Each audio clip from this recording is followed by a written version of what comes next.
ಕಾದಿದೆ ಆಪತ್ತು. ಇನ್ನು ಬಳ್ಳಾರಿ, ರಾಯಚೂರು ಮತ್ತು ಕೊಪ್ಪಳದ ಜೀವನಾಡಿಯಾಗಿರುವ ತುಂಗಭದ್ರಾ ಜಲಾಶಯವು ಅವಧಿಗೆ ಮುನ್ನವೇ ಬರಿದಾಗ್ತಾ ಇದೆ. ಒಂದೆಡೆ ಸಂಗ್ರಹ ಶಕ್ತಿ ಕಡಿಮೆಯಾಗ್ತಾ ಇರುವುದು, ಮತ್ತೊಂದೆಡೆ ಖಾಸಗಿ ಕಂಪನಿಗಳು ಎಗ್ಗಿಲ್ಲದೆ ಡ್ಯಾಂನ ನೀರನ್ನ ಬಳಸಿಕೊಳ್ತಾ ಇರೋದೇ ಅವಧಿಗೂ ಮುನ್ನ ನೀರು ಖಾಲಿಯಾಗಲು ಕಾರಣ ಎನ್ನಲಾಗ್ತಾ ಇದೆ. ಇದು ಹೀಗೆಯೇ ಮುಂದುವರೆದ್ರೆ ಈ ಬಾರಿಯ ಬೇಸಿಗೆಯಲ್ಲಿ ಕುಡಿಯಲು ಹನಿ ಹನಿ ನೀರಿಗೂ ಪರದಾಡೋ ಪರಿಸ್ಥಿತಿ ಗ್ಯಾರಂಟಿ.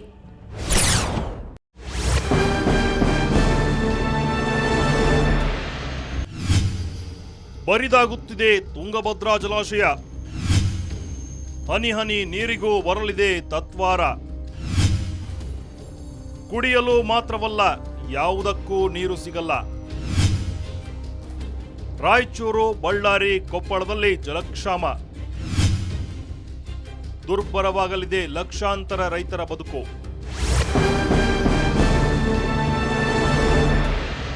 ಬಳ್ಳಾರಿ, ರಾಯಚೂರು ಮತ್ತು ಕೊಪ್ಪಳ ಸೇರಿದಂತೆ ಆಂಧ್ರದ ಅನಂತಪುರ ಮತ್ತು ಕರ್ನೂಲು ಜಿಲ್ಲೆಯ ಜೀವನಾಡಿಯಾಗಿರ್ತಕ್ಕಂಥ ತುಂಗಭದ್ರಾ ಜಲಾಶಯ ಅವಧಿಗೂ ಮುನ್ನ ಸಂಪೂರ್ಣವಾಗಿ ಖಾಲಿಯಾಗಿದೆ ಅಂತ ಇಲ್ಲಿ ಹೇಳಬಹುದಾಗಿದೆ.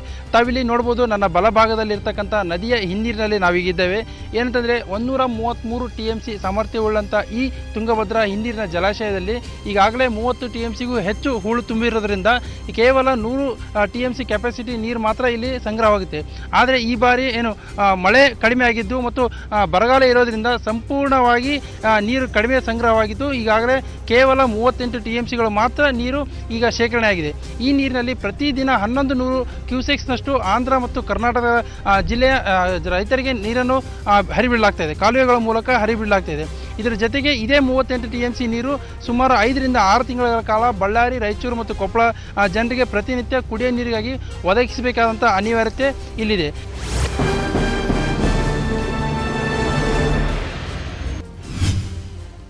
ಜಲಾಶಯದ ಗರಿಷ್ಠ ಸಂಗ್ರಹ 133 TMC. ಜಲಾಶಯದಲ್ಲಿ ಸುಮಾರು 33 TMC ಹೂಳು. ಹೂಳಿನ ಹೊರತಾಗಿ ನೀರಿನ ಗರಿಷ್ಠ ಸಾಮರ್ಥ್ಯ 100 TMC. ಈಗ ಇರುವ ನೀರಿನ ಪ್ರಮಾಣ ಕೇವಲ 38 TMC. ನೀರಿಲ್ಲದೆ ಒಣಗಲಿರೋ ಲಕ್ಷಾಂತರ ಎಕರೆ ಬೆಳೆ. ಬಿಸಿಲನಾಡ ರೈತರಿಗೆ ತಟ್ಟಲಿದೆ ಬರದ ಬೇಗೆ. ಏನಿಲ್ಲಿ ನೀರನ್ನು ಪ್ರತಿನಿತ್ಯ ಖಾಸಗಿ ಕಂಪನಿಗಳ ನೀರನ್ನು ಇಲ್ಲ ಹಿನ್ನೀರಿನಿಂದ ಕದಿತಾ ಇರೋದ್ರಿಂದ ನೀರಿನ ಸಾಮರ್ಥ್ಯ ಎಷ್ಟೇ ಇದ್ರೂ ಕೂಡ, ಎಷ್ಟೇ ಶೇಖರಣೆ ಆದರೂ ಕೂಡ ಪ್ರತಿ ವರ್ಷ ನೀರಿನ ಕೊರತೆ ಜಿಲ್ಲೆಯಲ್ಲಿ ಕಾಡ್ತಾ ಇದೆ ಅಂತ ಹೇಳಬಹುದಾಗಿದೆ.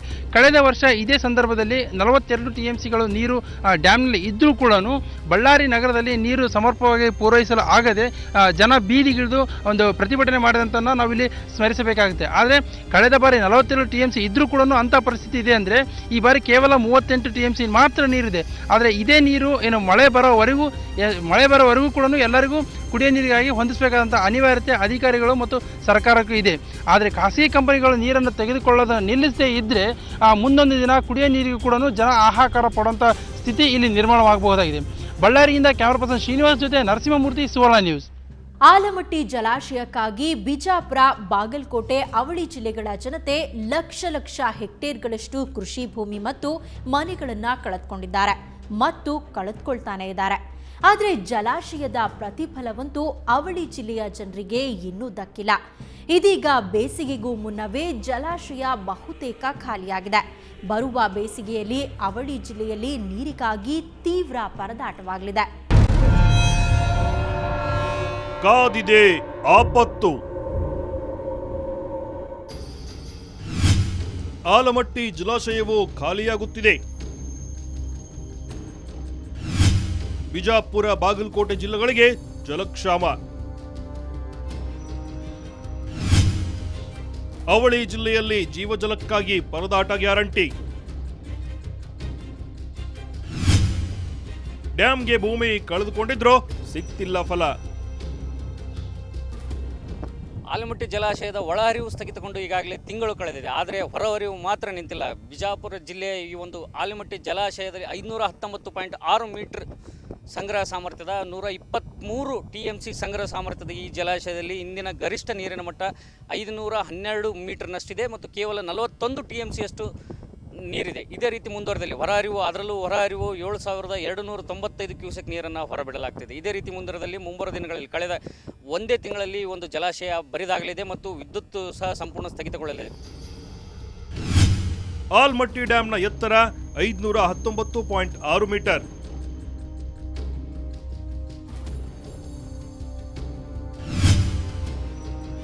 ನೀರಿನ ಸಂಗ್ರಹ ಸಾಮರ್ಥ್ಯ 123 ಟಿಎಂಸಿ.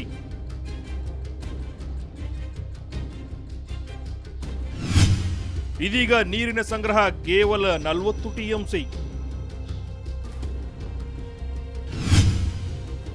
ಜಲಾಶಯಕ್ಕೆ ಒಳಹರಿವು ಸಂಪೂರ್ಣ ಸ್ಥಗಿತ.